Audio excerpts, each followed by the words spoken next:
आज हमारा क्लास का लास्ट दिन था, इसलिए टी पार्टी रखी गई थी। टी पार्टी में हम सभी दोस्तों ने काफ़ी एंजॉय किया। उसके बाद एंजॉय करने के बाद फटाफट मैंने भी टी पार्टी का एंजॉय ख़त्म करके उसके बाद मुझे आज महाकाल दर्शन के लिए निकलना था उज्जैन, इसीलिए हम तैयार होकर उज्जैन के लिए निकलना था। इसलिए मैं आ गया अपने रूम में। यहाँ रूममेटों से मिला, उसके बाद फटाफट मैंने नहाया, उसके बाद अपना बैग पैक किया और बैग लेकर रेडी हो गया। देख सकते हो ये मेरा बैग है रेडी हालत में। उसके बाद मैंने बैग पैक करा और सीढ़ी के सहारे धीरे धीरे नीचे आए, क्योंकि ट्रेनिंग का सामान होने के कारण बैग काफ़ी भारी था। उसके बाद फिर हम आ गए रोड में। मैं और मेरा एक दोस्त दोनों ने मिलकर उज्जैन दर्शन का प्लान बनाए थे, क्योंकि जब इतना दूर आ ही रखे हैं तो भगवान महाकाल का दर्शन ना हो ऐसा हो नहीं तो सकता। इसलिए हम फटाफट बस पकड़ा और बस को लेके सीधा इंदौर के लिए निकल गए। ये इंदौर जाते समय रास्ते का सीन है। ये रास्ते का सीन आप देख सकते हो। यहाँ इसी बस में एक कंडक्टर था जो कि काफ़ी स्टाइल मार रहा था। मैंने बोला भाई अंदर आ जा, ज़्यादा स्टाइल के चक्कर में मत पड़, गिर गया तो लग जाएगी हवा में चोट। उसके बाद ये देख सकते हो इंदौर सिटी का सीन है। उसके बाद क्योंकि मेरा बस वहाँ से आगे उज्जैन के लिए दूसरा बस पकड़ना था, तो थोड़ी ही देर बाद इंदौर पहुँच गए। इंदौर पहुँचने के बाद हमने अपना सामान उतारा और उज्जैन के बस का इंतज़ार करना शुरू कर दिया। उसके बाद कुछ ही देर में इंदौर के भी बस आ गए, उसमें फटाफट हमने अपना सामान डाला। ऐसी गर्मी पड़ रही थी, गर्मी से मेरी हालत बिल्कुल बुरी हो रखी थी, पूरा पसीना पसीना, बहुत ही ज़्यादा गर्मी थी।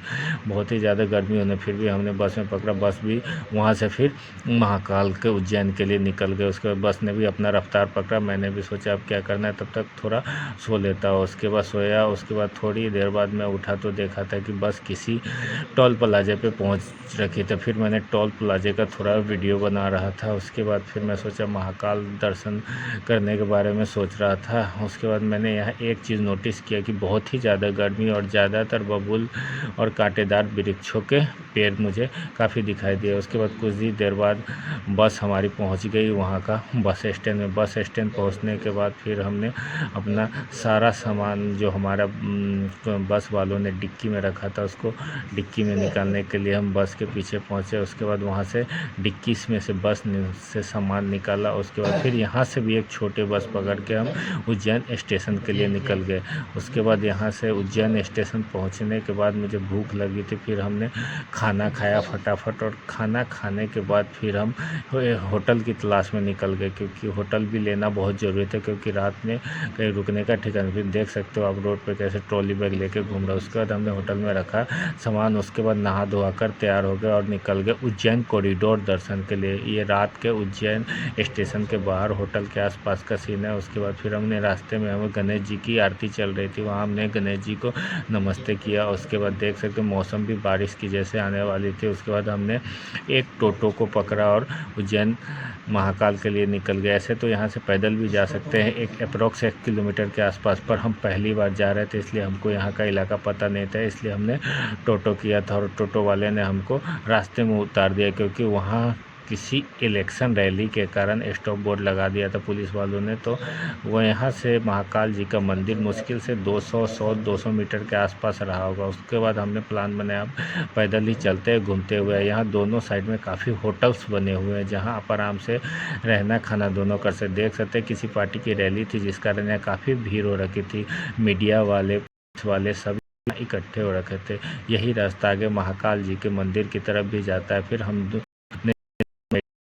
दर्शन करते हुए, जहाँ की दुकान होटल सभी बने हुए हैं, और जितने बाबा जी लोग भी घूमने आते हैं सब आपको इधर आस-पास में बैठे हुए बहुत सारे मिल जाएंगे। टीका चंदन करने वाले, हाथ में धागा बांधने वाले, सब इधर ही आपको मिलेंगे। उसके बाद फिर हम फटाफट आगे बढ़ते रहे। उसके बाद कुछ ही देर बाद हमको मंदिर के सामने में लाल भगवान जी का मंदिर दिखाई देगा, जो आपको भी दिखाई दे रहा होगा, जिसके ऊपर झंडे लगे हैं, बिल्कुल चंदन के कलर का दिखाई दे रहा है। जैसे महाकाल जी का मंदिर दिखाई दिया, बिल्कुल खुशी से का कोई ठिकाना नहीं रहा। लेकिन आज महाकाल जी का हमने दर्शन नहीं, क्योंकि आज शाम को सिर्फ हमने कॉरिडोर घूमने का प्लान बनाया था। उसके बाद हमने कॉरिडोर घूमने के लिए निकल गए। कॉरिडोर का रास्ता इसके गली से होकर जाता है, जहाँ की दोनों तरफ पूजन सामग्री के सामान, जो भी पूजा के रिलेटेड सामान है, वो बिक रहे थे। आप देख सकते हैं पूजा रिलेटेड हर एक प्रकार का सामान, चंदन अगरबत्ती हर टाइप का सामान, यहाँ प्रसाद उरसाद जो भी लेना है, यहाँ से पूजन सामग्री चढ़ाने वाला सभी सामान मिल रहे थे। उसके बाद हम दोनों तरफ का दुकानों को देखते हुए पहुंच गए गेट नंबर 1 पे। गेट नंबर 1 पे यहाँ आप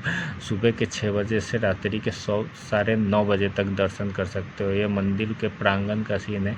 यहाँ एक बड़े से स्क्रीन पे महाकाल जी का लाइव दर्शन चल रहा था। यहाँ एक अवंतिका द्वार है और यहाँ टिकट काउंटर है। अगर किसी को ज़्यादा टाइम नहीं और जल्दी दर्शन करना है तो यहाँ VIP पास टिकट 250 रुपये में मिलता है, आप ले सकते हैं। अगर कोई फौजी आदमी है तो उसके लिए फ्री है। हमने तो पता नहीं था इसलिए हमने टिकट कटा लिया था, लेकिन अभी कोई फौजी आना चाहता है तो उनके लिए पास फ्री है। अगर ऐसे भी दर्शन कर सकते हैं, वो भी 10 से 15 मिनट में हो जाते हैं। हम लोग पहली बार आए थे इसलिए बहुत ही पता है। आप देख सकते हैं महाकाल जी का लाइव स्क्रीन पे दर्शन, ये अवंतिका द्वार और ये चारों साइड के प्रांगण का सीन है। आज की ब्लॉग में इतना ही, बाकी मैंने आगे का कॉरिडोर का पूरा यात्रा ब्लॉग 4 में दिखा दूंगा। जय हिंद, जय भारत, बंदे